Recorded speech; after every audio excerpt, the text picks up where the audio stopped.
what we need to see is that context matters.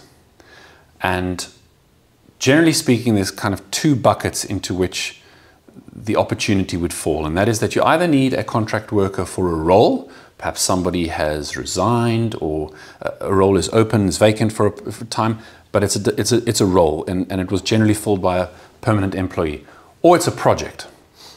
And that context matters because in the one side you have roles and responsibilities as you would have with a permanent employee, and in the other you have a project where the project is looking to achieve certain very defined goals over a set period of time.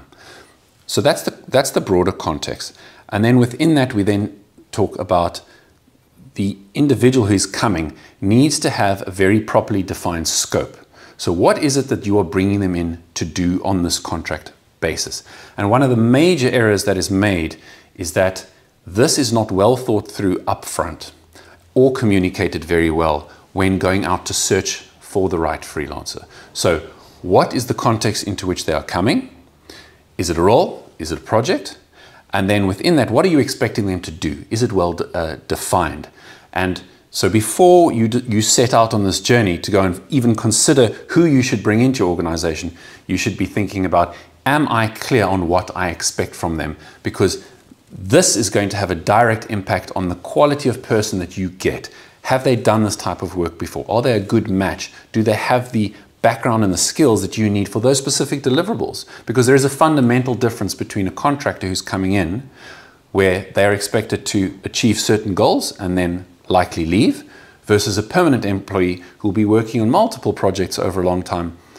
And that's why we talk about the responsibilities often in a job description. We do see this where a stakeholder at a company is, well, hopefully not fishing, but not exactly sure what they're looking for. And in fact, just looking for the right talent. And so casting the net wide.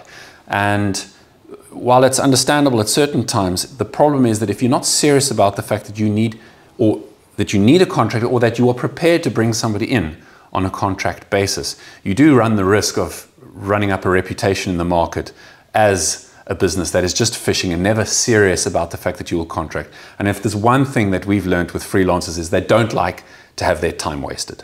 Whoever you're using, be it Outsized or somebody else, that you're very clear with them. And so this is also why it's often very important about who within your company is involved in this process. It's very easy to have one of those situations of broken telephone where you're passing information on to an HR person or to somebody else, and they're passing it on, and you don't really get to the heart of what it is that you need. And almost always there's very specific things that you need, the really most important, crucial things.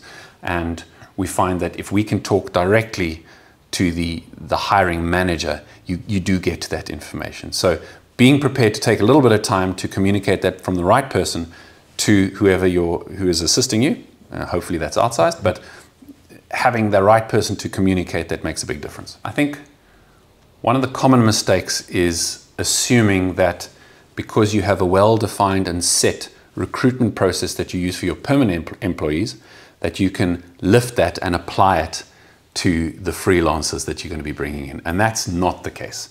We really find that the processes, just very generally speaking, are far longer when it comes to permanent employees. And you can understand that. It's really about doing due diligence on them. And so those take a lot longer.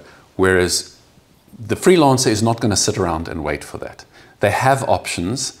They are available now. And they want quick decisions. And so this is one of the common problems, is really about assuming that you can take that process and apply it there. So things like multiple rounds of interviews and psychometrics, and maybe even just the feeling that you can take that time. I think with permanent employees, they're in a job, they're earning a salary. If you take another 2 weeks, they'll wait for you if they're really interested in that job.